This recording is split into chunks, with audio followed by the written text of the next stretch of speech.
নমস্কাৰ এই মুহূৰ্তৰ অসমৰ প্ৰত্যেকগৰাকী জনতালৈ দিবলৈ ওলাইছো ডাঙৰ খবৰ। আজি হৈছে 15 জুন।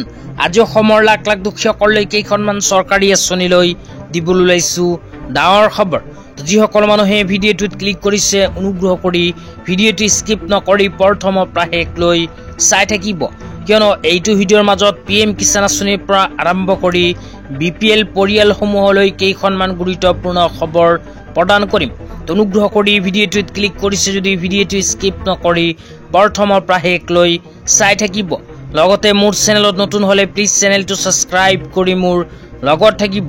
তো বলক ভিডিঅ'টো আৰম্ভ কৰি আজি প্ৰথমটো গুৰুত্বপূৰ্ণ খবৰৰ বিষয়ে বিস্তাৰিত জানি লওক।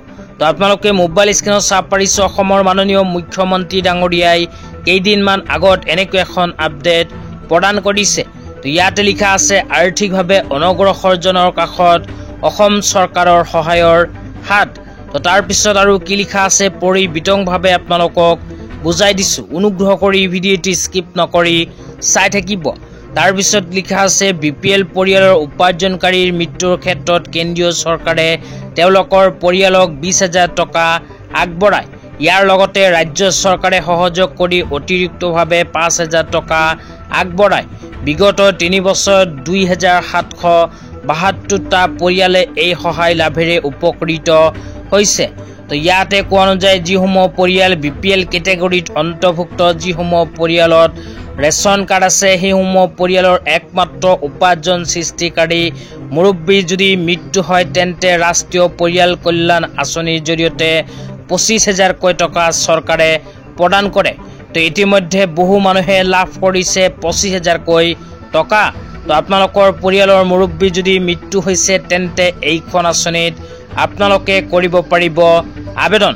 তো আবেদন কেনেকৈ কৰিব লাগিব জানিব বিচাৰিলে নিশ্চয় এইটো ভিডিঅ'ৰ কমেণ্ট বক্সত কমেণ্ট কৰি জনাই দিবলৈ নাপাহৰিব। তেতিয়া আপোনালোকক দিবলৈ ওলাইছোঁ আজি দ্বিতীয়টো খুবেই গুৰুত্বপূৰ্ণ খবৰ। আজিৰ দ্বিতীয়টো গুৰুত্বপূৰ্ণ খবৰ হ'ল PM কিষাণ আঁচনিলৈ।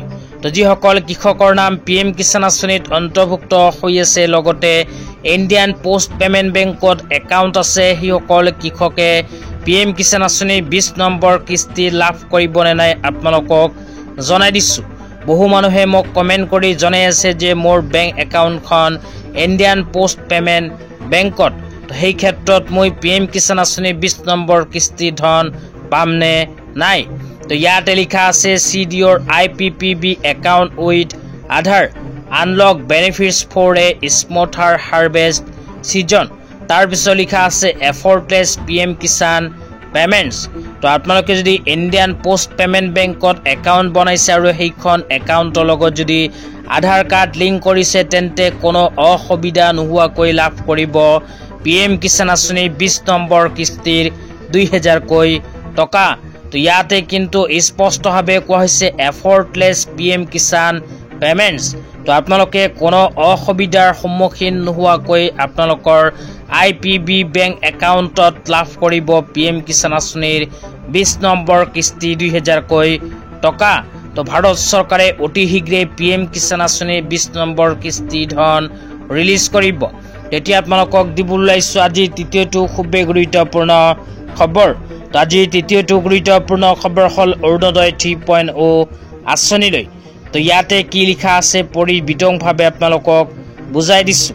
ইয়াতে লিখা আছে ধুবুৰী আৰু বঙাইগাঁও জিলাত অৰুণোদয় আঁচনি ৰূপায়ণৰ সন্দৰ্ভত আজি বজালী জিলা আয়ুক্ত কাৰ্যালয়ৰ পৰা ভাৰ্চুৱেল 2খনকৈ কনফাৰেন্সত সংযুক্ত হৈ 2খন জিলাতে অহা 7 জুলাইৰ ভিতৰত আঁচনিখনৰ কাম সম্পূৰ্ণ কৰিবলৈ আহ্বান জনোৱা হ'ল। তো ৰঞ্জিত কুমাৰ দাস ডাঙৰীয়াই অৰুণোদয় 3.0 আঁচনিলৈ এনেকৈ এখন আপডেট প্ৰদান কৰিছে। তো যিসকল মানুহে অৰুণোদয় 3.0 আঁচনিত আবেদন কৰিছিল সেইসকল মানুহৰ অৰুণোদয় 3.0 আঁচনিৰ কাম অহা 7 জুলাই তাৰিখৰ ভিতৰত সম্পন্ন হ'ব আৰু অতি শীঘ্ৰেই অৰুণোদয় 3.0 আঁচনি টকা লাভ কৰিব।